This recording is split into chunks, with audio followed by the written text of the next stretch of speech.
Hi everybody.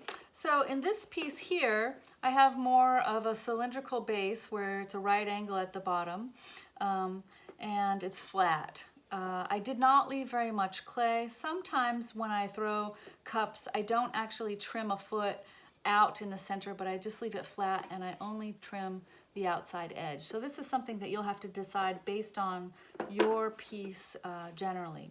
Occasionally, if you have a high side and a low side on your pot, you might need to level it by adding a little bit of clay to the lip. So I think this one has a very slight dip on this side.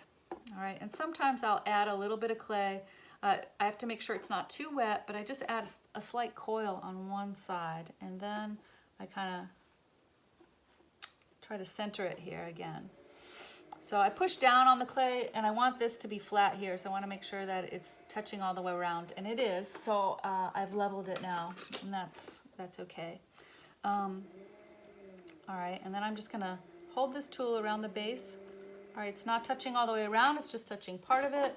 So now I have to move the pot so that it's in the center. So my line that I drew begins here and ends here. So I take those two lines and center them in front of my body with my index fingers on the line, and then I push with my thumb slightly in the hopes that I now draw the line all the way around, and I do. Okay, so that was a pretty good centering job, didn't take too long.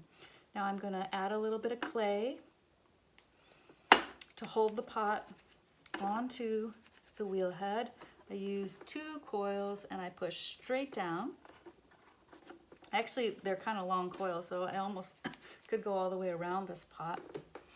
All right, let's divide this up a little here and push straight down. If your clay is dry, it may be difficult to stick it down and you'll have to add a larger piece of clay, and be careful.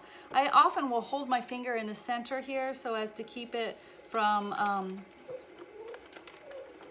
flipping up. Now this clay is a little drier than the last piece that I trimmed, so I just want to be careful that I don't have it fall off of my wheel here. Oops, my tool caught a little there, but I think it's okay. I'm gonna come on down. I have this other trimming tool that's a little more curved, and I think I'm gonna use this so that I can make kind of a gradual move into the foot. And you can trim a little bit up the side. Typically we just trim the bottom and a little bit up the side, and that you throw the shape, you know, further up and up in the pot up here. You don't want to trim the whole thing. You get drag marks. I don't know if you can see here.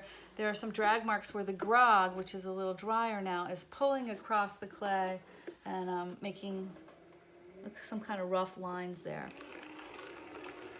All right, so you can see how the tool makes a different kind of mark when the clay is drier than when it's really wet.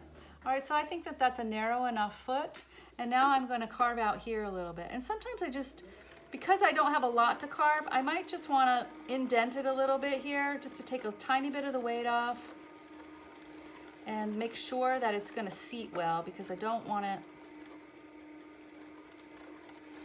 to wobble. That wouldn't be good. All right, and that looks pretty good.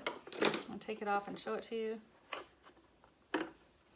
So these trimmings, this clay's a little soft here. All right, and that's kind of a nice little profile. Real simple little pot. And now I'm just gonna fix the lip a little bit again, soften it. It looked like it had gotten flat and it's a little bit chipped over here in the corner. Well, I'll just kind of make it nice. All right.